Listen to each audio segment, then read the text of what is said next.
একটা বেদিন বেঈমানরেও তুমি ছাড় দিও না, সব শেষ করে দাও। আল্লাহ পাক তখন বলেছিলেন, নূহ, এটা কি তোমার সেই দোয়া? কোন দোয়া? লিকুল্লি নবিয়্যিন দাওয়াতুম মুস্তাজাবাতুন ফাতাআজ্জালা কুল্লু নবিয়্যিন দাওয়াতাহু ওয়া ইন্নী ইখতাবাতু দাওয়াতি শাফাআতাল লিউম্মতি। আল্লাহর নবী, রহমতের নবী, আমার আপনার নবী বলেন, সকল নবীদেরকে আল্লাহ পাক একটা দোয়া কবুলের গ্যারান্টি দিয়েছেন। এই দোয়াটা যখনই তারা করবে তখনই আল্লাহ কবুল করে নিবেন। সকল নবীরা এই দোয়াটা দুনিয়াতে যার যার মতো করে চেয়ে নিয়েছেন। যখনই কোনো বিপদ হইছে, যখনই কোনো চাওয়ার দরকার পড়েছে, শেষ অস্ত্র একটা, এটা আল্লাহ পাক কবুল করবেনই, করবেন। এটা আল্লাহ পাকের দেওয়া গ্যারান্টি। নবীজি বলেন, সকল নবীগণ দুনিয়াতে এই দোয়া চায় নিছেন, কিন্তু আমি নবী এই দোয়াটা দুনিয়াতে চাই নাই। ইন্নী ইখতাবাতু দাওয়াতি শাফাআতাল লিউম্মতি।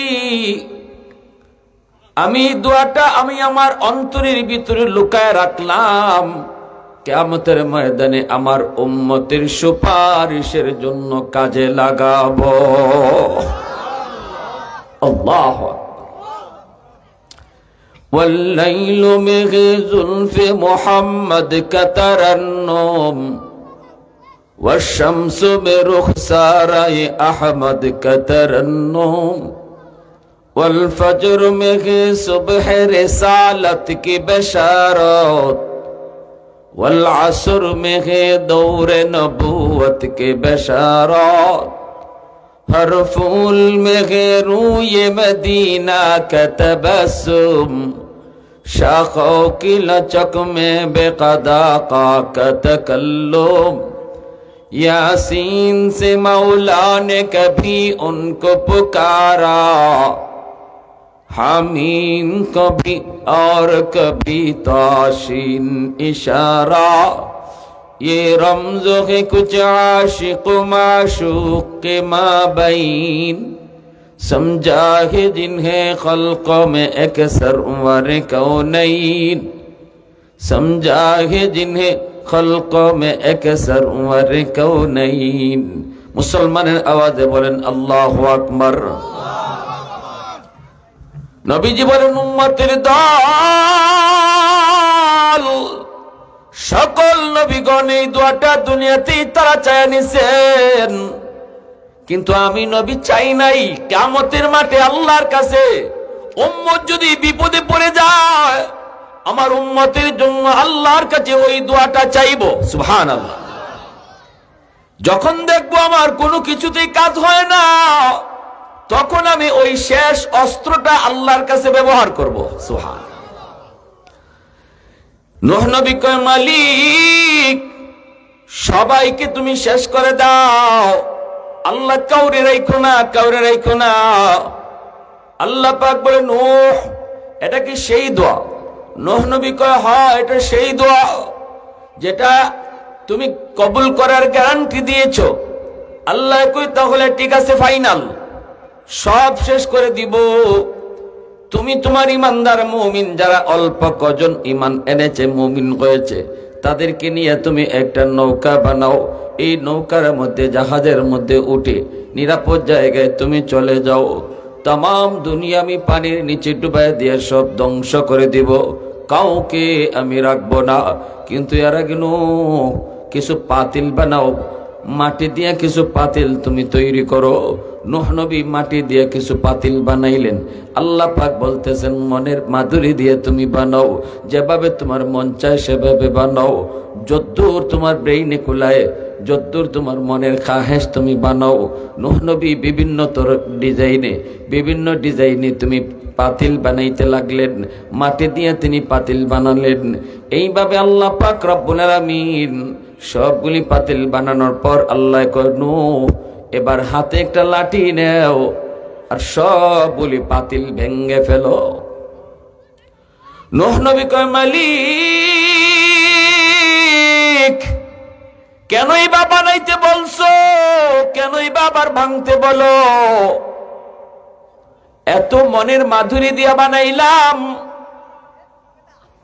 মনের ইচ্ছা মতো বানাইলাম, আবার এখন নিজের হাতে ভাঙবো, মন মানে না। আল্লাহ পাক কইরা নূহ কয়েকটা পাতিল বানাইছো, হাতও দেও নাই, পাও দেও নাই, চোখও দেও নাই, জবানও দেও নাই, কথাও বলতে পারে না, তোমাকে নূহ কইয়া ডাকতেও পারে না, শুধুমাত্র কয়েকটা পাতিল।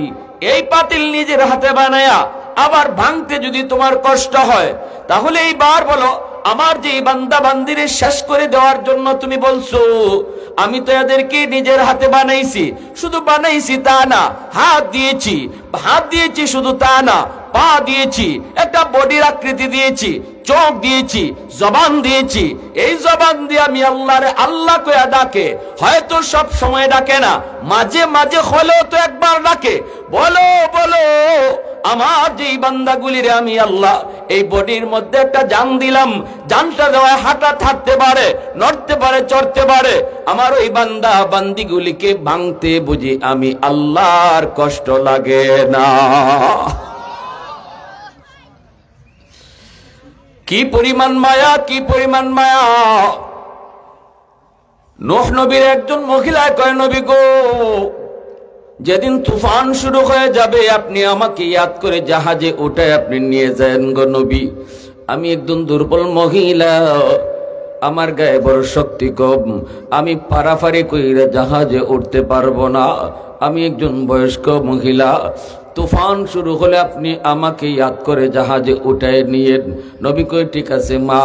এই বইলা নবী তো মনে ঠিক আছে বললেন ঠিকই, কিন্তু ভুলে গেলেন। যেদিন তুফান শুরু হয়ে গেল ওই দিন তিনি এই মহিলার কথা ভুলে গেলেন।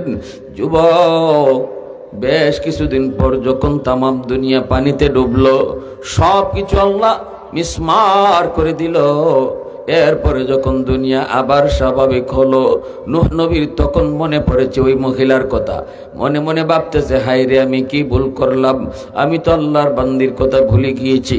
ইনি তো আমাকে বারবার বলেছিল, নবী গো আপনি আমাকে ইয়াদ করে নিয়ে যায়েন, আমি ফারাফারি করে নৌকায় উঠতে পারবো না। হায় আমি তো ভুলে গেলাম। হায় ভুলে গেলাম। তিনি দৌড়ে গেলেন, যা দেখেন আল্লাহর বান্দির ভাঙ্গা ঘর আগের মতোই এখনো দাঁড়ায় আছে। বড় বড় অট্টালিকার কোনো খবর নাই, সব শেষ, কিন্তু ওই বৃদ্ধা ইমানদার মুমিন মহিলাটার ভাঙ্গা ঘর আগের মতোই দাঁড়ায় আছে। আল্লাহর পয়গম্বর নূহ এইবার আল্লাহর কাছে সেজদায় পড়ে কই, মালিক তোমার কুদরত বুঝা বড় দায়, আল্লাহ বুঝে নাই। এইবার তিনি ডাক দিলেন, মা, ও মা, মা। মহিলা ঘরের ভিতর থেকে আওয়াজ দেয়া কয়, নবী গো তুফান কি শুরু হয়ে গেছে নাকি? এইদিকে তুফান শেষ, তামাম দুনিয়া পানির নিচে ডুবলো, মহিলার খবর নাই। মহিলায় কয়, নবী গো তাহলে তুফান কি শুরু হয়ে গেছে নাকি? আল্লাহ নবী সাজদায় পড়ে আল্লাহর কাছে কান্দে আর কয়, মালিক কিছুই তো বুঝলাম না, তোমার কুদরত বোঝা বড় দায়, আল্লাহ একটু বুঝায় কও কি হয়েছে। এই মহিলার তো কোনো খবরই নেই, সে তো টেরই পাইল না, এত বড় তুফান গেল, এত বড় জলোচ্ছ্বাস গেল, তামাম দুনিয়া তুমি সবকিছু মিসমার করলা, পানিতে ডুবায় সব শেষ করে দিলা, অথচ তোমার বান্দি খবরই পাইল না। আমারে আরো জিজ্ঞেস করে তুফান কি শুরু হয়ে গেছে নাকি? মালিক একটু কও, একটু বুঝায় দাও, আমি তো বুঝি না। আল্লাহ তখন কয়ে, রে নূহ, আমার বান্দি এত করে তোমারে কইছিল ইয়াদ কইরা নিয়া যাইতা, ভুলে গেছো, ভুলে গেছো। তোমরা নবী হইয়া উম্মত বলতে পারো, কিন্তু আমি আল্লাহ হইয়া বান্দা বান্দি ভুলতে পারি না। তুমি ভুললো, আমি আল্লাহ ভুলি নাই। আমার বান্দিটা এত করে তোমার বুঝায় বলছিল তুমি ইয়াদ করে নিয়ে যাইতা, কিন্তু ভুলে গেছো। আমি আল্লাহ বলতে পারি নাই, আমি বলতে পারি নাই, কারণ আমি তো খালিক, আমি তো আদর করে বানাইছি, আমি তো বড় আদর করে বানাইছি। এজন্য এই মানুষকে আমি আল্লাহ বলতে পারি না। প্রশংসা করব কার? আরেকটু জোরে বলেন কার? ওয়াহদাতি কি হিফাজতি নেহি বেকুওয়াতে বাজু, ওয়াহদাতি কি হিফাজতি নেহি বেকুওয়াতে বাজু, आती नहीं कुछ कमी हाक़िल खुदा दाद, ऐ मर्द खुदा तुझको क़ुव्वत नहीं हासिल, जा बैठ किसी गार में अल्लाह को कर याद, जा बैठ किसी गार में अल्लाह को कर याद। ये सच है कि बातिल की तरफदार नहीं हम, गद्दार न समझो हमें गद्दार नहीं हा, फूलों की तो नरम मिजाज अपना है नजर, हम तीरी नहीं नेज़ा व तलवार नहीं हा, हम तीरी नहीं नेज़ा व तलवार नहीं हा। मुसलमानेर आवाज़े कहो अल्लाहु अकबर। আল্লাহ পাক রব্বুল আলামিন কয় হাদিসে কুদসি, আল্লাহ কয় জানোনি আলা কুল্লি ইয়াউমিন ওয়াল আরদু ইস্তাজিলু রাব্বাহু, প্রতিদিন জমিন আমি আল্লাহর কাছে আবদার করে, আল্লাহ অনুমতি দাও, বেনামাজি আমি জমিনের উপর দিয়ে আর কত চলবে, এই যে সুদখোর আর কত আমি জমিনের উপর দিয়ে হাঁটবে, নেশাখোর আমি জমিনের উপর দিয়ে আর কত চলবে, আসবিরু ইলা মাতা আসবিরু, আমি জমিন কত ধৈর্য ধরব, আর কত ধৈর্য ধরব, আবদালু ইবনা আদম ফি কারি, আল্লাহ তুমি যদি অনুমতি দাও ওই বেনামাজিকে আমি জমিন গিলে ফেলবো, সুদখোরকে আমি জমিন গিলে ফেলবো, ঘুষখোরকে আমি জমিন গিলে ফেলবো, ওই যে দেখো না বেপরদায় চলে তারে আমি জমিন গিলে ফেলবো, আল্লাহ নেশাখোরকে আমি জমিন গিলে ফেলবো, জিন্দা তারে দাফন করে ফেলবো, আমি জমিনের উপর দিয়া বেনামাজির পায়ের বোঝা আর কত আমি জমিন সহ্য করব, তার পায়ের লোড আর কত নিব গো মালিক, ও মালিক কও না ধৈর্য ধরবো তো আর কত কাল, কত কাল। আল্লাহ পাক কই শুধু জমিন নয়, এই মিলনগঞ্জের বাজারের জমিনও আল্লাহর কাছে প্রতিদিন আবদার করে, এই মিলনগঞ্জের ভিতরে যত বেনামাজি, ওই বেনামাজির জমিন গিলে ফেলতে চায়, সুদখোর বাজারে যারা আছে এই সুদখোরকে জমিন গিলে ফেলতে চায়, জমিন কই মালিক আর তারে হাঁটার সুযোগ দিব না, অনুমতি দাও, সুদখোরকে আমি জমিন গিলে ফেলি। আল্লাহ কয় শুধু জমিন নয়, ওয়াল বাহরা ইস্তাজিলু রাব্বাহু, সাগর মহাসাগর গুলি আবদার করে, আল্লাহ আমি কক্সবাজার সমুদ্র সৈকতের পারে কত নাফরমান নাফরমানি করলো, কত গুনাহগার গুনার আয়োজন করে গো আল্লাহ, আমি সাগরের পানি চায় চায় শুধু তাদের নাফরমানি দেখি, আমি সাগরের পারে আইসা কত যুবক কত যুবতী অন্যায় করে গুনাহ করে, আমি সাগরকে একটু ডরায় না, আমি যেমন শান্ত তেমন অশান্ত, আমি যতটা শান্ত ততটা অশান্ত, চাইলে আমি জমিন পানির নিচে ডুবাই দিতে পারি যদি তোমার ইশারা পাই, যদি তোমার অনুমতি পাই, কিন্তু দেখো বেঈমান আমারে ডরায় না, দেখো না নাফরমান আমাকে ভয় পায় না, আল্লাহ তুমি যদি অনুমতি দাও ওই নাফরমান গুলারে আমি পানি দিয়ে ডুবাইয়া দেব, যেই জমিনটারে ওরা নাপাক বানাইছে এই নাপাক জমিনটারে আমি পাক বানাইয়া দেব। আল্লাহ পাক রব্বুল আলামিন তখনই জমিনরে ধমক দেয়, সাগর মহাসাগরে আল্লাহ ধমক দিয়ে কই জমিন থাম থাম, আল্লাহ কয় রে জমিন ভালো করে শুন, আমি আল্লাহ দেখতেছি এই জমিনের ভিতরে কত গুনাহ হয়, কত অন্যায় হয়, কত অত্যাচার হয়, কত জুলুম হয়, আমি আল্লাহ দেখতেছি কত নাফরমানি হয়, এরপরও আমি কেন নগদ ধরি না জানোনি? কারণ এই মানুষকে আমি আল্লাহ বড় আদর করে বানাইছি, আসমান আল্লাহ বানাইছেন কুন ফায়াকুন বইলা, জমিন আল্লাহ বানাইছেন কুন ফায়াকুন বইলা, ফেরেশতা আল্লাহ বানাইছেন কুন ফায়াকুন বইলা, কিন্তু আমারে আপনারে আল্লাহ পাক কুন ফায়াকুন বলে বানায় নাই, আমারে আপনারে যখন আল্লাহ বানাইছে, আল্লাহ বলে খালাকতু বিয়াদাইয়া, এ জমিন এই মানুষকে আমি নিজের হাত দিয়ে বানাইছি। কারণ এই চেহারার মধ্যে এত দামি কপাল, এই কপাল দিয়ে বান্দা আমি আল্লাহর কুদরতি কদমে সেজদা দিবে। কপালটা আমি বানাইছি আমার সেজদার জন্য। এই কপাল ফেরেশতাদের হাতে বানাইলে হয় না, এই কপাল আদেশ দিয়ে বানাইলে হয় না, এই কপালটা আমি আল্লাহ নিজের হাত দিয়ে বানাইছি। এজন্য আল্লাহ পাক করে জমিন শুন শুন, আমার আর আমার বান্দা বান্দির মাঝখানে তোমরা কেউ নাক গলাবা না। আমি অপেক্ষায় আছি 60 বছর 70 বছর যাবত আমার বান্দা গুনাহ করে, কোথায় কখন কোন সময় জানি ওয়াজ মাহফিলে যাব, দিলটা নরম হয়ে যায়। আমার কোন একজন নায়েবে নবীর কথায় যদি তার দিলটা নরম হয়, চোখের পানিটা ফালায় আল্লাহ মাফ করো, ভুল করেছি, আর জীবনে ভুল করব না। আমি 60 বছরের গুনাহ মুহূর্তের ভিতরে মাফ করে দিব। ইল্লা মান তাবা ওয়া আমানা ওয়া আমিলা আমালান সালিহা ফাউলাইকা ইউবাদদিলুল্লাহু সাইয়্যাতিহিম হাসানাত ওয়া কানাল্লাহু গফুরার রহিমা। আল্লাহ পাক কয় শুধু তার তওবার কারণে তার গুনাহগুলোকে আমি মাফ করব তা না, বরং তার গুনাহগুলোকে আমি আল্লাহ নেকি দ্বারা পাল্টায় দিব। তার গুনাহ যদি পাহাড় পরিমাণ হয়, তওবার দ্বারা আমি তার গুনাহকে পাহাড় পরিমাণ নেকি বানায়া দিব। গুনাহ যদি সাগর পরিমাণ হয়, আল্লাহু আকবার জোরে কোন, গুনাহ যদি সাগর পরিমাণ হয়, আমার বান্দার তওবার কারণে সাগর পরিমাণ গুনাহকে আমি সাগর পরিমাণ নেকি বানায় দিব। আল্লাহু আকবার জোরে কও, মুসলমানের আওয়াজে কও আল্লাহু আকবার। হয় নাই আরো জোরে আল্লাহু আকবার। এজন্য আল্লাহ পাক রব্বুল আলামিন জমিনে ধমক দেয়, সাগর মহাসাগরকে ধমক দেয়। আল্লাহ পাক রব্বুল আলামিন কই জানোনি, জমিনে যতদিন 4 দল থাকবে আমি জমিন টিকায় রাখবো।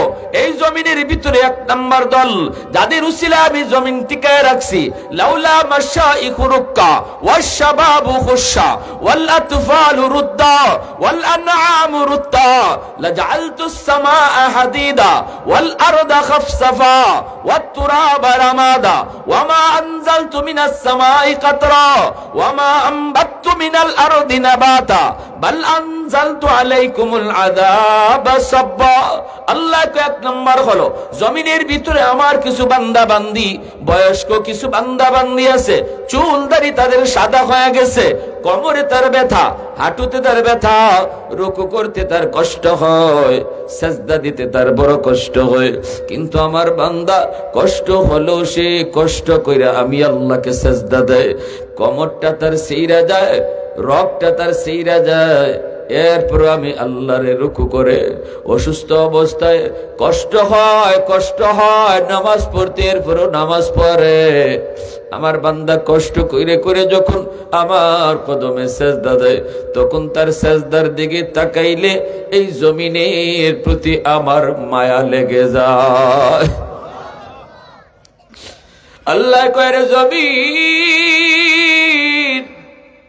2 নাম্বার ওয়াশাবাবু খুশা, এই জমিনের ভিতরে যখন আমি আল্লাহ দেখি কিছু যুবক যৌবনের পাগলামি করে না, যৌবনে তারে মসজিদে পাওয়া যায়, আমি আল্লাহ যখন কিছু যুবক দেখি গানের আয়োজন করে না, বন্ধুদের সাথে গানের আয়োজন করার কথা, যৌবনের চাহিদা হলো গুনাহ করা, যৌবনের চাহিদা হলো জিনা করা, যৌবনের চাহিদা হলো গান বাজনা করা, যৌবনের চাহিদা হলো চুরি করা, যৌবনের চাহিদা হলো মারামারি করা। কিন্তু আমি যখন দেখি এই জমিনের ভিতরে কিছু যুবক না যৌবনে মারামারি করে না, যৌবনে বেয়াদবি করে না, বাপ মার সাথে বেয়াদবি করে না, না মুরব্বীদের সাথে বেয়াদবি করে না, উলামায়ে কেরামের সাথে বেয়াদবি করে না, তারে যৌবনে মসজিদে পাওয়া যায়, যৌবনে ওয়াজ মাহফিল করাইতে দেখা যায়, যৌবনে তাফসীর মাহফিল করাইতে তারে পাওয়া যায়। আমি আল্লাহ যখন দেখি যৌবনে তার মাথায় টুপি, আমি যখন দেখি যৌবনে তার মুখে দাড়ি, তখন এই যুবকের দিকে তাকাইয়া এই জমিনের প্রতি আমি আল্লাহর মায়া লেগে যায়।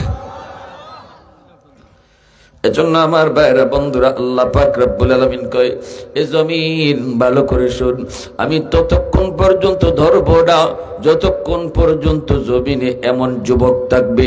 ধন্য মায়ের ধন্য সন্তান মিলনগঞ্জের এই যুব সমাজ, নূরে মদিনা যুব সমাজ, এ যুবক তোমার মতো যুবকের উসিলায় আল্লাহ জমিন টিকায় রাখছে। আল্লাহু আকবার, জোরে কও। তোমার মতো যুবকের উসিলায় আল্লাহ কয় আমি জমিন টিকায় রাখছি, আমি আল্লাহ জমিন টিকায় রাখছি।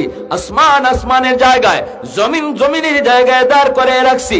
যেই পরিমাণ মানুষের গুনাহ এই পরিমাণ গজব নাই, যেই পরিমাণ মানুষের গুনাহ এই পরিমাণ আযাব নাই। তালিকা যদি তৈরি করা হয়, সমাজের তালিকা তৈরি করলে দেখা যাবে বেনামাজির সংখ্যা বেশি, নামাজির সংখ্যা কম। ঘরের ভিতরে যদি তালিকা করি, ঘরের সদস্যদের ভিতরে যদি আমরা গণনা করি, সেখানেও দেখবো বেনামাজির সংখ্যা বেশি, নামাজির সংখ্যা কম। আওয়াজ দিয়া বলো ঠিক কিনা? এরপরে আল্লাহ কয়, এরপরে আমি গজব দেই না। গুনাহ গজব টানে, গুনাহকে গজব টানে, গজব আসতে চায়। কিন্তু আমি যখনই দেখি কিছু যুবক জমিনের ভিতরে এমন আছে যৌবনের পাগলামি করে না, যৌবনে তার কলিজার ভিতরে আমি আল্লাহর প্রেম জমায় নেই, ওই যুবক যখন জমিনে আমাকে সেজদা দেয়, তখন এই গজবের আগে আমার রহমত চলে যায়। ইন্না রহমাতি সাবাকাত আলা গজবি, তখনই আমার গজবের আগে রহমত চলে যায়। যেরকম সুবহানাল্লাহ। একটু মহব্বতের সাথে মাওলা পাকের জিকির করি, লা ইলাহা ইল্লাল্লাহ। আওয়াজ দিয়া, লা ইলাহা ইল্লাল্লাহ।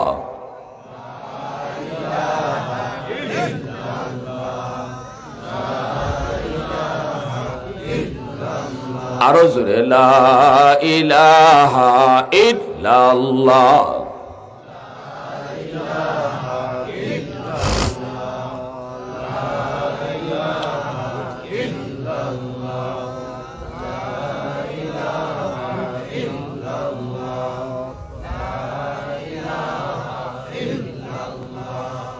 লা ইলাহা ইল্লাল্লাহ।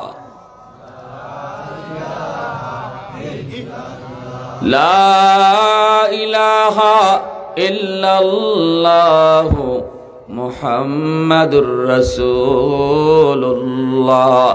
জোরে সুরে বলি সাল্লাল্লাহু আলাইহি ওয়াসাল্লাম। এ যুবক, এবার তুমি যদি বলো হুজুর পারি না, যৌবন কালে আল্লাহরে ডাকতে পারি না হুজুর, বড় কষ্ট হয়। যৌবনে আমার দেয় না মসজিদে যাইতে, যৌবনে আমার দেয় না ওয়াজ মাহফিল করাইতে, হুজুর দেয় না, শুধু গুনার দিকে ডাকে।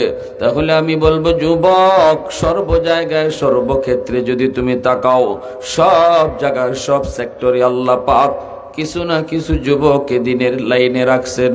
আজকে তুমি পুলিশ ডিপার্টমেন্টে গেলেও দেখবা কিছু পুলিশ যুবক নামাজ পড়ে, রেবে যাও সেখানেও দেখবা কিছু যুবক নামাজ পড়ে, আর্মিতে যাও যে দেখবা কিছু যুবক যৌবনে সে নামাজ পড়ে দাঁড়িয়ে রাখছে, টুপি মাথায় দেয়। যদি ওই যুবকে যৌবনে পারে আল্লাহরে ডাকতে, তুমি কেন পারবা না? যদি এমন এক কাজ হয় যেটা কেউ পারে না, একজনেও যদি পারে, বোঝা গেল পারা সম্ভব। আমি ঢাকা ইউনিভার্সিটিতে গেলাম, বন্ধু আমারে ডাকলো, দোস্ত ইউনিভার্সিটিতে আসো। আমি ঢাকা ইউনিভার্সিটিতে গেলাম, আমার একজন দোস্ত ঢাকা ইউনিভার্সিটিতে পড়ালেখা করে, সেখানে গেলে পরে জোহরের নামাজটা আদায় করলাম মসজিদে। ইউনিভার্সিটির ভিতরে মসজিদ, এই মসজিদে জোহরের নামাজটা আদায় করলাম। নামাজটা পড়া যখন বের হলাম, দোস্তের সাথে মুসাফা হলো। এরপরে দেখি দোস্তের পাশে আরেকজন যুবক দাঁড়ায় আছে, মাথায় তার সাদা পাগড়ি, পরনে তার সাদা জুব্বা, মুখে নবীর সুন্নতি দাড়ি, চেহারার মধ্যে যেন নূর চমকাইতেছে, এত সুন্দর। আমার সাথে মুসাফা করলো, মুস্কি হাসি দিয়া দেওয়া সুন্নত, সুন্নত তরিকায় হাসি দিয়া মুসাফাটা করলো। আমার দোস্ত কয়, দোস্ত দেখা তোমার কেমন মনে হয়? আমি বললাম, হয় কোনো মাদ্রাসায় পড়ে নতুবা পড়ায়। দোস্তই কয়, না রে দোস্ত, জীবনেও কোনোদিন মাদ্রাসায় পড়ে নাই, তবে ফ্যামিলিটা হলো ধার্মিক ফ্যামিলি, বাবাও দিনদার, মাও দিনদার। মাও তারে শিশুকালে দিন শিখাইছে, বাবাও তারে দিন শিখাইছে। এজন্য মা বাবা সন্তানের জন্য সর্বপ্রথম শিক্ষক, ঘর হলো তার প্রথম বিদ্যালয়। বাপ মা তারে শিশুকালে দিন শিখাবে, মা বাবা তার প্রথম শিক্ষক। এজন্য কলেমা মা শিখাবে, নামাজ বাবাই শিখাবে, এমনি ভাবে খাওয়ানোর দোয়া বাবা শিখাইবে, ঘুমের দোয়া মা বাবা শিখাইবে। ঠিক কিনা জোরা কও? খাওয়ানোর দোয়াটা বাপ মা শিখাও, ঘুমের দোয়াটা বাপ মা শিখাও, কালেমা বাপ মা শিখাও। বাপ মার কাছ থেকে শিশু সন্তান কি আশা করে? এগুলো আশা করে। সালাম কালামটা বাপ মা সন্তানকে শিখাও। মুরব্বি দেখলে সালাম দিতে হয়, এটা কেমনে দিতে হয়? আগে বাবা সন্তানরে সালাম দাও, সন্তানরে সালাম দিয়ে শিখাও। বাবা ঢুকো, ঘরের ভিতরে ঢুকো, আসসালামু আলাইকুম ওয়া রাহমাতুল্লাহ কইয়া তুমি ঘরে ঢুকো, তোমার শিশু বাচ্চারা সালাম শিখবে। ঠিক না? এটা বাপ মার দায়িত্ব, বাপ মার দায়িত্ব, এটা সন্তানের পাওনা, বাপ মার কাছে সন্তানের পাওনা। শিশুকালে আমার একটা ঘটনা মনে আছে। আমার আব্বার পাশে আব্বার একজন বন্ধু আসছেন আমাদের বাড়িতে, আমাদের ঘরে। তো আমি বাচ্চা তখন আব্বার কাছে গেছি, সালাম দেই নেই। আব্বা বলতেছে, বাবা একজন মেহমান এখানে বসা, তাও তোমার আব্বুর বন্ধু, সালাম দিলা না? তা আমি বলতেছি আসসালামু আলাইকুম রহমতুল্লাহ। তখন আব্বা বলতেছে, না তোমার এই সালাম আমি নেব না, তুমি রুম থেকে বের হও, আবার রুমে ঢুকো, সালাম দিয়ে ঢুকো। তখন আব্বার বন্ধু যিনি আমার আঙ্কেল, এনে কইতেছে, ভাই বাদ দেন, শিশু বাচ্চা, ছোট বাচ্চা বুঝে না, সালাম তো দিছেই, বাদ দিয়া দেন, হ্যাঁ তো সালাম দিছে। আব্বা বলতেছে যে না, এখন যদি সালামটা আমি নেই তাহলে এটা সারা জীবন মনে থাকবে না, আর যদি তার রুম থেকে বাইর করি আবার সালাম দেওয়ায় ঢুকাই, সারা জীবন ইয়াদ থাকবে। বাবা হওয়া সহজ, আদর্শ বাবা হওয়া কঠিন। ঠিক না? ওই দিন যে আব্বা আমার রুম থেকে বাইর করছিলেন, সালাম দিয়া ঢুকাইছিলেন, যার কারণে আজ 35 বছর পরেও এই ঘটনা আমার মনে আছে। কিরে ভাই, আজকে মা ঘুমের সময় যে বাচ্চাটারে ঘুমের দোয়া শিখাইবার কথা, যেই বাবা ঘুমের সময় বাচ্চাটারে দোয়া শিখাইবার কথা, কালেমা শিখাইবার কথা, সূরা ফাতিহা শিখাইবার কথা, সূরা ইখলাস শিখাইবার কথা, এই টাইমে আমি মা, আমি বাবা মোবাইল টিপে টিপে ঘুমাইতেছি। ঠিক না? সন্তানের ভবিষ্যৎ অন্ধকার করতেছি আমি মা, আমি বাবা। আমি বাপ মার ভুল সিদ্ধান্তের কারণে, বাপ মার নিজের রং চলার কারণে আমার সন্তানের ভবিষ্যৎ অন্ধকার হচ্ছে। আর এর জন্য দায়ী আমি বাপ মা। এজন্য কিয়ামতের মাঠে সন্তান বাপ মার বিরুদ্ধে আল্লাহর আদালতে মামলা দিবে, সন্তান মামলা দিবে। রব্বানা আতিহিম দিফাইনি মিনাল আযাব ওয়ালআনহুম লানান কাবীরা। ও মালিক, আমি যদি আজ জাহান্নামী হই, আমার জাহান্নামে যাওয়ার পিছনে আমি নিজে একা শুধু দায়ী না, আমার বাপ মা দায়ী। সন্তানে কইব, আমার মা আমার বাবাকে সামনে আলো, এরা আমাকে ঘরে কি শিখাইছে একটু জিগাও, তোমার পরিচয় আমাকে শিখাইলো কি না। আল্লাহ, খাইতে বসলে যদি আম্মায় কইতো বাবা ডান হাতে খাও, বিসমিল্লাহ কইয়া খাও, বিসমিল্লাহ কইয়া খাও, আমি জিগাইতাম মা ডান হাতে খাইলে কি হয়, তখন মা কইতো আল্লাহ খুশি হয়, তখনই আমি মালিক তোমাকে আমি চিনতাম। ঠিক না? শিশু বাচ্চারা কিন্তু খুব বেশি বেশি বাপ মারে প্রশ্ন করে, আপনি কইবেন হে খালি প্রশ্নই করবো, বাবা ডান হাতে খাও, বাচ্চা কইব আম্মা ডান হাতে খাইলে কি দাওয়ায়, আল্লাহ খুশি হয়। বাচ্চা কইব আল্লাহ খুশি হইলে কি হয়, আল্লাহ কেডা? তা আল্লাহ তোমারে আমারে সব জাহান কায়নাত যিনি বানাইছে তিনি আল্লাহ। ওই যে এক কথায় আপনি আল্লাহর পরিচয়টা বাচ্চারে শোনাইছেন, এই শিশু বাচ্চার ব্রেইনের মধ্যে এই আল্লাহর পরিচিতি রেকর্ড হয়ে গেছে। এটা মরণ পর্যন্ত এই বাচ্চার ব্রেইনে থাকবে আল্লাহ কারে কয়, আল্লাহু আকবার, জোরে কয়। কারণ শিশুকালটা হলো কাদামাটির মতো, যা লিখবেন তাই লেখা হবে। মাটি যদি শক্ত হয় লিখতে চাইলেও লেখা যায় না। এজন্য মানুষের জীবনের ফাউন্ডেশন হলো শিশুকাল। শিশুকালটা যার যত ধর্মীয় বিধানের উপরে, ধর্মীয় রীতিনীতির উপরে, ধর্মীয় কালচারে যে বাচ্চাটার শিশুকালটা গড়ে ওঠে, এই বাচ্চার জীবন ততটা ধর্মের উপরে মজবুত হয়। আর আমরা শিশুকালটা একদম অবহেলায় নষ্ট করি। মা টেলিভিশন দেখতেছে, বাচ্চারে লইয়া দেখতেছে। বাপে নাইস গান দেখতেছে, বাচ্চারে লইয়াই দেখতেছে, ঠিক না? অথচ আমার বাচ্চা দুনিয়াতে আসছে মঈনুদ্দিন চিশতির মতো ওলি হইয়া। এটা আল্লাহর রাসূলের হাদিস, কুল্লু মাউলুদিন ইউলাদু আলাল ফিতরা ফাআবাওয়াহু ইউহাব্বিদানিহি আও ইউনাসসিরানিহি আও ইউমাজ্জিসানিহি। রাসূল বলেন, সকল সন্তান দুনিয়াতে আসছে আল্লাহর ওলি হইয়া। এরপরে তার বাপ মার ভুল সিদ্ধান্তের কারণে তার ওলায়ত নষ্ট হয়, তার বুজুর্গি নষ্ট হয়। নতুবা আমার বাচ্চা আব্দুল কাদের জিলানী হইয়া দুনিয়া আইছে, এটা রাসূল কইতেছেন, সে কবরেও যাবে জিলানী হইয়া, যদি বাপ মার সিদ্ধান্ত সঠিক হয়। আমার ভাইয়েরা বন্ধুরা জন্য বলি, বাচ্চাটার সামনে ঘরটারে তুমি ধর্মীয় কালচারে গড়ে তুলো, সালাম কালামের আমল ঘরে তৈরি গড়ে তুলো। মা স্বামী স্ত্রীর সালাম দাও, স্ত্রী স্বামীর সালাম দেখ, বাপরে সালাম দাও সন্তানে, মারে যে সালাম দাও, ঘরে ঢুকো, মুসাফা করো। এই দৃশ্যগুলো আমার শিশু বাচ্চা দেখুক, সে শুনুক। এই দেখা শোনাটা তার দিল আর দিমাগের ভিতরে শিশুকালে রেকর্ড হইতেছে, রেকর্ড। বড় হওয়ার পরে তারে শিখাইতে হবে না মুসাফা, হে শিশুকাল থেকে মুসাফা দেখে শিখছে, ঠিক না? জোরে কর। সালাম শিখাইতে হবে না, সালাম শূন্য শূন্যই শিখছে। এজন্য ধর্মীয় কালচারে আমার আপনার ঘরটা সুন্দরভাবে সাজাইতে হবে। আমার দোস্ত কইতেছে, দোস্ত এই যে তোমার সাথে মুসাফা করলো, এত সুন্দর তার চেহারাটা, নুরানি চেহারা, মাথায় তার সাদা পাগড়ি, পরনে তার জুব্বা, এই লেবাস দেখে তুমি মনে মনে ভাবতেছো সে কোনো মাদ্রাসায় পড়ে, নতুবা মাদ্রাসায় পড়ায়। না রে দোস্ত, সে মাদ্রাসায় পড়ে নাই, শিশুকাল থেকেই সে স্কুলে পড়ছে। কিন্তু তার মা বড় ধার্মিক, বাবাও বড় ধার্মিক, ঘরের পরিবেশটা ছিল ধর্মীয় পরিবেশ, ধর্মীয় কালচারে সে বড় হয়েছে। এজন্য এই বাচ্চাটা, এই যুবকটা শিশুকাল থেকেই সে ধর্মের উপরে মজবুত।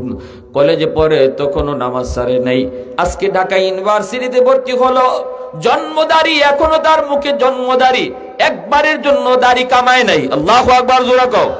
স্কুলে পড়লো, অথচ মুখে তার জন্মদারি, চাপায় জন্মদারি, দাড়ি একবারও কাটে নাই। ঢাকা ইউনিভার্সিটিতে ভর্তি হয়েছে, এমন মেধা, মেধা তো হবেই, মেধা হবে না মানে? যে মা সন্তান পেটে নিয়ে পর্দায় চলে, এই সন্তান বড় হওয়ার পরে মেধাবী হয়, মেধাবী হয়। পেটে সন্তান নিয়ে যদি মা বেশি বেশি টক খায়, সন্তান বড় হওয়ার পরে টক প্রিয় হয়। পেটে সন্তান নিয়ে যদি মা বেশি বেশি মিষ্টি খায়, সন্তান বড় হওয়ার পরে মিষ্টি প্রিয় হয়। পেটে সন্তান নিয়ে যদি মা বেশি বেশি ঘুমায়, সন্তান বড় হওয়ার পরে অলস হয়। পেটে সন্তান নিয়ে যদি মা টুকটাক কামকাজ করে, এই সন্তান বড় হওয়ার পরে কর্মঠ হয়। পেটে সন্তান নিয়ে যদি মা বেশি বেশি গান শুনে, সন্তান বড় হওয়ার পরে গায়ক হয়। পেটে সন্তান নিয়ে যদি মা বেশি বেশি কোরআন পড়ে, এই সন্তান অল্প দিনে হাফেজে কোরআন হয়। এজন্য মা বড় দিনদার, পর্দার ভিতরে থাকে মা। ও যুবক, ওই মা পর্দার ভিতরে সন্তানকে নিয়ে রাখছে, নিজেও পর্দার ভিতরে চলছে, যার কারণে মেধা তার ভালো। আমার দোস্ত কয়, ঢাকা ইউনিভার্সিটিতে যখন ভর্তি পরীক্ষায় সে দিয়েছে, এই ভর্তি পরীক্ষায় সবার চেয়ে বেশি নাম্বার পাইছে। এজন্য তার ইংলিশে অনার্স দেওয়া হয়েছে। ঢাকা ইউনিভার্সিটিতে ইংলিশে অনার্স সবাই পায় না, সর্বোচ্চ নাম্বার যারা পায় তাদেরকে ইংলিশে অনার্স বিভাগ দেওয়া হয়। সেই ইংলিশে অনার্সে ভর্তি হয়েছে, এবং ইংলিশে অনার্সে ভর্তি হয়ে শেষ না, অনার্সেও সে ফার্স্ট ক্লাস ফার্স্ট হয়েছে। ঢাকা ইউনিভার্সিটিতে সেই হলো সর্বোচ্চ ব্রিলিয়ান্ট স্টুডেন্ট, এর চেয়ে মেধাবী কোনো ছাত্র নাই। সমস্ত টিচাররা তারে চিনে, সমস্ত ছাত্র ছাত্রীরা তারে চিনে। আমি তখন বুকের সাথে বুক মিলায়া কপালে একটা চুমা দিয়ে বলছিলাম, ভাইরে একটু কও না, এই ঢাকা ইউনিভার্সিটির মতো পরিবেশে আমার নবীর সুন্নতি লেবাস লইয়া তুমি চলতেছো, তোমার কি অসুবিধা হয় না? যেখানে মেয়েরা বেপরদায় চলে, যেখানে ছেলে মেয়েরা ওপেন চলে, যেখানে ছেলে মেয়েদের ওপেন চলাফেরা, একসাথে বসে আড্ডা করে, ওই পরিবেশে তুমি আমার নবীর সুন্নতি লেবাস, এই লেবাস নিয়ে তুমি কেমনে চলো? যুবকটা চোখের পানি ছেড়ে কয়, হুজুর একটু দোয়া করবেন। আলহামদুলিল্লাহ, আমাকে আমার উস্তাদরা বড় মায়া করেন, আমার সাথী সঙ্গী সবাই আমাকে বড় শ্রদ্ধা করে, মায়া করে। এমনকি ভার্সিটির মেয়েরা আমাকে দেখলে পরে মাথায় কাপড় দিয়া দেয়। এতটা সম্মান আমারে করে, মেয়েরা আমারে দেখলে কাপড় দিয়া দেয়, মাথায় কাপড় দিয়া দেয়, সবাই সালাম দেয়, আমি সালাম করি, সালাম নেই। এতটা ইজ্জত সম্মান দিতেছে। যুবক যৌবনে আল্লাহরে ডরাইয়া নবীর লেবাসে, নবীর রঙে রঙিন হওয়ায় আল্লাহ তার ইজ্জত কমাইছে না বাড়াইছে? আওয়াজ দিয়া কও, বাড়াইছে। সবাই তারে বিশ্বাস করে, সবাই তারে বিশ্বাস করে। এই নবীর রংটার এত দাম, এত ইজ্জত, এত সম্মান, দুনিয়াতে আল্লাহ ইজ্জত বাড়াইছে। এজন্য আল্লাহ পাক রব্বুল আলামিন কই, যুবক, তোমার মতো যুবকের কারণে আমি আল্লাহ আসমান জমিন এখনো টিকায় রাখছি। জোরে কও সুবহানাল্লাহ। কারণ যৌবনের পাগলা গোরাকে তুমি টাইনা ধরছো, পাগলা গোরাকে যেদিকে খুশি ওইদিকে তুমি টানতে দাও নাই, দৌড়তে দাও নাই। এজন্য আমি আল্লাহ তোমার খাতিরে জমিন টিকায় রাখছি। এ যুবক, এরপরে আল্লাহ কয় 3 নাম্বার হলো ওয়াল আতফালু রুদ্দা। জানুনি ঘরে ঘরে কিছু শিশু বাচ্চা আছে, শিশু বাচ্চাদের কোনো দোষ নাই, কোনো অন্যায় নেই, কোনো অপরাধ নেই। শিশুরা হলো নিষ্পাপ, তারা হলো নিষ্পাপ, এদের কোনো গুনাহ নাই, গুনাহ নাই। গুনাহ যদি করছে তার মা করছে, গুনাহ যদি করলো তার বাবা করলো। এই বাপ মার গুনার কারণে জমিনে যখন গজব আসতে চায়, গজব, এই শিশু বাচ্চাটার উসিলায় আমি আল্লাহ গজব থেকে জমিনকে বাঁচায় রাখি। কারণ শিশু বাচ্চাগুলির কোনো অপরাধ নাই, ঠিক না? এ যুবক, এজন্য বলি বাচ্চাগুলারে মাইরো না, শিশুদেরকে অযথা কষ্ট দিও না। আমি গুনাহগারের রিজিক আল্লাহ বন্ধ করে দিত, কিন্তু আল্লাহ কয় তোমার ঘরে 2টা অবুঝ বাচ্চা আছে, এই বাচ্চার উসিলায় আমি আল্লাহ ঘরের সবাইরে খাওয়াই। 2টা অবুঝ বাচ্চার উসিলায় আমি আল্লাহ নাফরমান ঘরের সব নাফরমানরে আমি এই 2টা অবুঝ বাচ্চার উসিলায় খাওয়াই। সুবহানাল্লাহ। জোরে কোন, আর জোরে কোন। এই সমাজের ভিতরে আল্লাহ কয় যেই পরিমাণ বেনামাজি আসমানি গজবাইতো, কিন্তু আমি যখন দেখি জমিনের ভিতরে কিছু শিশু আছে, কিছু অবুঝ বাচ্চা আছে, এরা নিষ্পাপ, এরা ফেরেশতার মতো, আসমানি গজব যদি নামে এই গুনাহগারগুলির কারণে বাচ্চাগুলা গজবে পইরা যায়, অথচ বাচ্চাদের কোনো দোষ নাই, বাচ্চাদের কোনো অপরাধ নাই। আল্লাহ কয় তখনই আমি এই জমিনের প্রতি মায়া করি। আল্লাহু আকবার, জোরে কও। তখনই এই জমিনের প্রতি আমার মায়া লাগে, এই জমিনের প্রতি আমার বড় মায়া লাগে। এজন্য আমার মায়ার নবীর বহুত বড় সুন্নত, নবীজি শিশু বাচ্চাদেরকে বড় মায়া করতেন, আদর করতেন, কুলে নিতেন, চুমু খাইতেন। নবীজি সাজদায় গেলে পড়ে অবুঝ বাচ্চা শিশু যদি নবীর কাঁধে উইটা ঘোড়া দৌড়াইতো, তবুও নবীজি রাগ করতেন না। হাসান হুসেন নবীজি কাঁধে উঠে ঘোড়া দৌড়াইছেন না, গুড়া ধরেছেন, এরপরে নবী রাগ করতেন না। খালি হাসান হুসাইন না, আরো মদিনার শিশুরা যদি রসুল নামাজে থাকতে ডিস্টার্ব করতো, আল্লাহ রসুল রাগ করতেন না। জোরে কর সুবহানাল্লাহ। কারণ এরা ফেরেশতা, ফেরেশতা। অহেতুক বাচ্চাদেরকে মারবেন না, হাত তুলবেন না, সাবধান। তোমার মতো আমার মতো নাফরমান আর গুনাহগাররে আল্লাহ বহু আগেই খতম করে দিত। যারে মারতেছো এই বাচ্চার উসিলায় আল্লাহ তোমারে বাঁচায় রাখছে। ওয়াল আনআমু রুত্তা। 4 নম্বরে আল্লাহ পাক বলে, জানোনি জমিনের ভিতরে কিছু পশু পাখি, হাঁস মুরগি গরু ছাগল আছে। এই পশু পাখি, হাঁস মুরগি গরু ছাগল এদের উপরে নামাজ ফরজ করি নাই, রোজা ফরজ করি নাই। মানুষের গুনার কারণে জমিনে গজব আসতে চায়, কিন্তু হাঁস মুরগি গরু ছাগল এরা তো কোনো গুনাহ করে নেই, এদের তো কোনো অপরাধ নাই। যখনই আমি আল্লাহ দেখি এই গজবের ভিতরে হাঁস মুরগি গরু ছাগল পশু পাখিগুলো পইরা যায়, তখনই জমিনের প্রতি আমার মায়া লাগে। এজন্য গরু ছাগল অহেতুক মাইরেন না, খামোখা মারবেন না, গরু ছাগলের উপরে হাত উঠাইবেন না।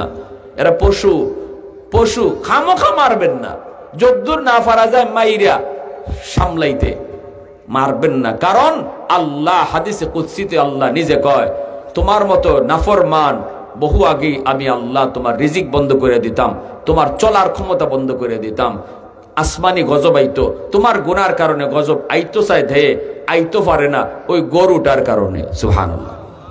তোমার গুনার কারণে গজব ধেয়ে আসতে চায়, আসে না ওই ছাগলটার কারণে, যে ছাগলটারে মারছো খামোখা। কষ্ট হইতেছে আপনাদের? কি ভাই কষ্ট হইতেছে? হাকিমুল উম্মত মুজাদ্দিদ মিল্লাত মাওলানা আশরাফ আলী থানভী রহমতুল্লাহ আলাইহি এত বড় হুজুর, এত বড় আল্লাহ ওয়ালা, কিতাব লিখতেন, চিন্তা করে কিতাব লিখতেন না, কলম চলতো কারেন্টের মতো, এমন ভাবে কলম চলতো, ব্রেইনে আল্লাহ ঢাইলা দিতেন।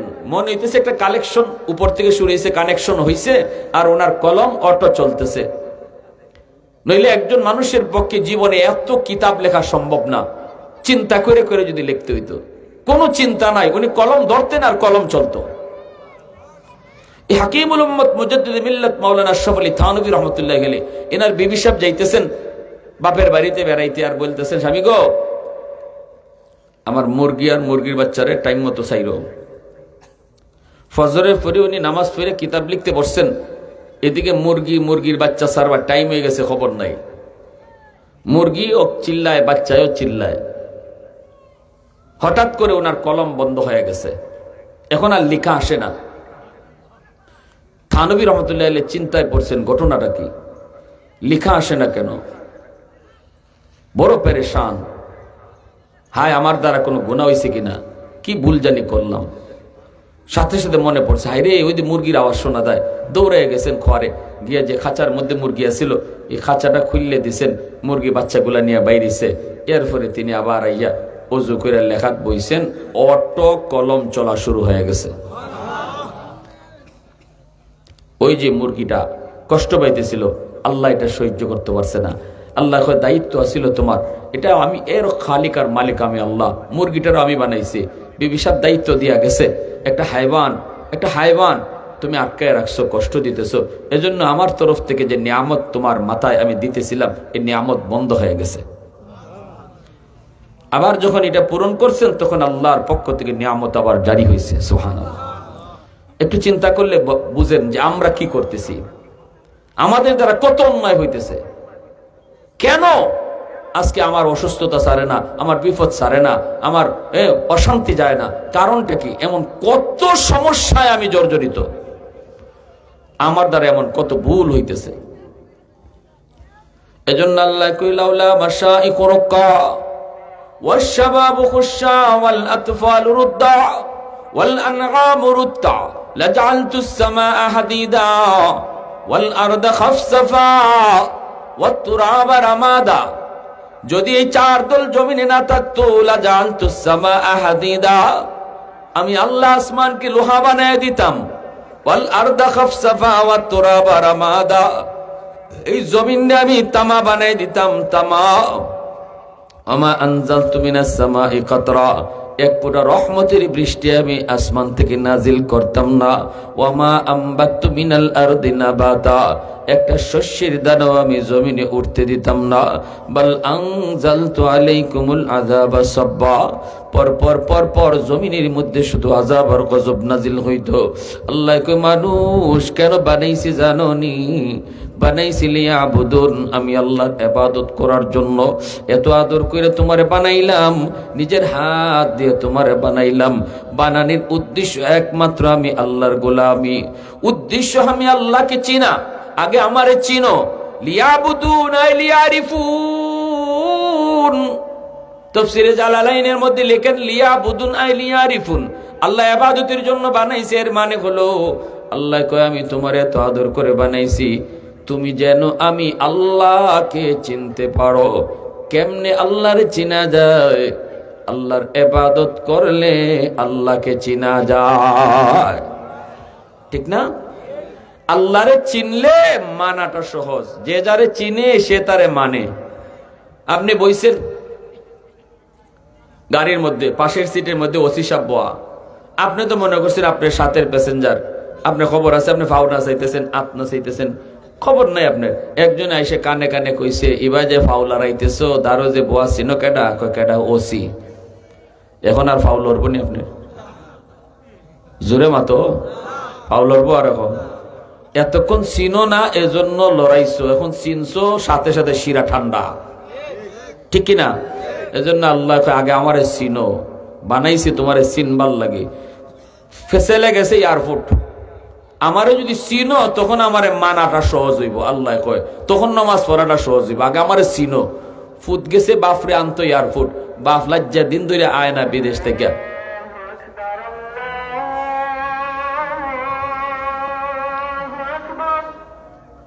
তাহলে আল্লাহ আমাদেরকে বানাইছে কেন লাগে? আল্লাহর গোলামির লাগে। মনে থাকবো না ইনশাআল্লাহ? কার জন্য, কের জন্য বানাইছে আল্লাহ? 5 ওয়াক্ত নামাজ ঠিক মতো পড়তাম, আল্লাহরে মাইন্না চলতাম। কারা কারা রাজি আছে একটু হাত উঠে আল্লাহরে দেখায়। আল্লাহ তুমি কবুল করো, সবাই বলে আমিন। ওয়া আখির দাওয়ানা আলহামদুলিল্লাহি রাব্বিল আলামিন।